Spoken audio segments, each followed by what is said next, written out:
আসসালামু আলাইকুম বানি। তুমি কেমন আছো?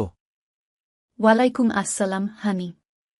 আলহামদুলিল্লাহ, আমি ভালো আছি। তুমি কেমন আছো? আলহামদুলিল্লাহ, আমিও ভালো আছি। আচ্ছা বানি, বন্যা দুর্যোগের সময় আমাদের করণীয় কি কি? তুমি কি বলতে পারবে? হ্যাঁ, অবশ্যই। আমাদের করণীয় কি সেগুলো তোমাকে বলতেছি, শোন।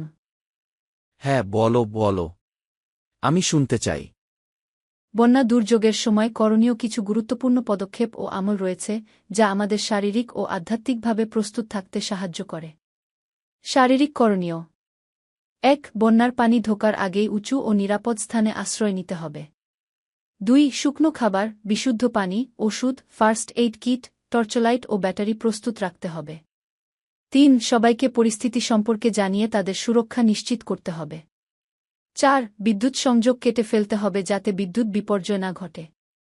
৫. টেলিভিশন, রেডিও বা মোবাইল অ্যাপসের মাধ্যমে আবহাওয়ার খবর ও সরকারি নির্দেশনা অনুসরণ করতে হবে। আধ্যাত্মিক করণীয় আমল: ১. মহান আল্লাহর সাহায্য প্রার্থনা করুন এবং ইস্তেগফার পড়তে হবে।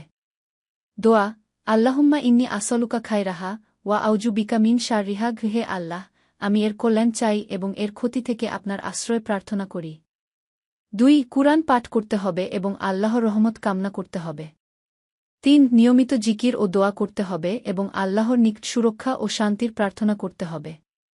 ৪. অন্যদের সহযোগিতা করতে হবে এবং বিপদগ্রস্তদের সহায়তা করার চেষ্টা করতে হবে। ৫. ধৈর্য ধারণ করতে হবে এবং আশা রাখতে হবে আল্লাহর সাহায্যের প্রতি।